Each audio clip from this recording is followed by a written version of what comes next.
Guys ইউটিউবারদের সাথে versus করার জন্য আমি ইউটিউবে ঢুকে স্ট্রিমার খুঁজতেছিলাম, তখনই এই মেয়ের স্ট্রিমটা আমার সামনে আসে। তো তার লাইভে জয়েন হওয়ার পর দেখি যে সে সাবস্ক্রাইবারদের সাথে 1 vs 1 কাস্টম খেলতেছে। পরের ম্যাচে যখন সে আবার আইডি পাসওয়ার্ড দেয়, তখন আমি আমার সেকেন্ড আইডি নিয়ে তার কাস্টমে জয়েন করি। কাস্টমার পাসওয়ার্ডটা হচ্ছে 70 তাকি পানি দেখতে লই হেডশটের 83 না। তো এখানে কিন্তু আমার হেডশট রেট বেশি হওয়ার জন্য আমাকে হ্যাকার বলে কিন্তু কাস্টম থেকে কিক করে দিছে। তো আমি কিন্তু আবার আমার ভিভাজ আইডি ভিভাজ হাইড করে কিন্তু তার কাস্টমে জয়েন করি। পাসওয়ার্ডটা হচ্ছে 45 কি রাগ করলা? না না না না না না না না, এটা প্যানেল ইউজার, এটা চলবে না। তো তারপরে আমি আমার এক ছোট ভাইয়ের অ্যাকাউন্ট নিয়ে চলে আসি এন্ড তার অ্যাকাউন্ট নিয়ে কাস্টমে জয়েন করি। পাসওয়ার্ডটা হচ্ছে 43।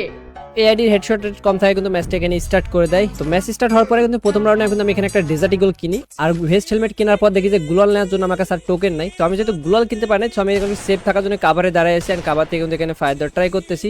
আর ফাইনালি শেষ আপনাকে দেখতে পাই কিন্তু এখানে একটা হেডশট লাগা দিই। তারপর তার রিয়াকশনটা দেখো, কি লেভেলে হেড মারলো রে।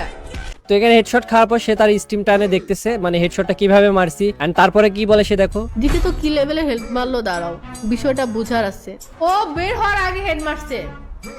গাইস তোমরা আমার লাইফটা একটু টেনে দেখো, একটু কষ্ট করে টেনে দেখো পিছনে। ও রুমের ভিতর থেকে হেড মারছে, আমি ব্যাক করে দিচ্ছি। গাইস ও রুমের ভিতর থেকে হেড মারছে, তোমরা একটু স্ট্রিমটা টেনে দেখো। তো গাইস তার কথা তো তোমরা শুনলেই, আমি নাকি ঘরের মধ্যে থেকে হেড মারছি, বাট আমি কোথা থেকে মারলাম তোমরা তো সেটা দেখলেই। আর সে কিন্তু কাস্টম থেকে অলরেডি ব্যাক করে দিছে, দিয়ে কিন্তু আবার নতুন ম্যাচ খেলতেছে। তো কিছুক্ষণ পর দেখি যে সে একটা 4 vs 4 রুম বানাইছে। তারপর আমি একটা স্কোয়াড নিয়ে কিন্তু তার রুমে এন্ট্রি নিই। তারপর তার রিয়াকশনটা দেখো। আই হ্যাভ অপোনেন্টে 3টাই PC player. My god guys, খেলা যে হবে। তো খেলা তো হবেই, আমরাও খেলতে চাই। তারপরে কিন্তু এখানে ম্যাচটা কিন্তু তাকে স্টার্ট করে দেয়। আর প্রথম রাউন্ডে কিন্তু তাকে আমি আমার সামনে পেয়ে যাই এন্ড তাকে এখানে সুন্দর করে একটা হেডশট দিয়ে দিই। ওরাও ভালো খেলে। তো এখানে কিন্তু আমি আরো একটা প্লেয়ার সামনে দেখতে পাই, এটাকে কিন্তু হেডশট দিয়ে দিই। তো এখানে আছে কিন্তু লাস্ট একটা প্লেয়ার, আর এই প্লেয়ারটাকে আরেকটা হেডশট। ভাই কোনটা প্যানেল ইউজ করে কোনটা করে না আমি কিভাবে বুঝবো না বলো? আজকে 7 থেকে 8 বছর ধরে গেম খেলি, লাইভ স্ট্রিম করি।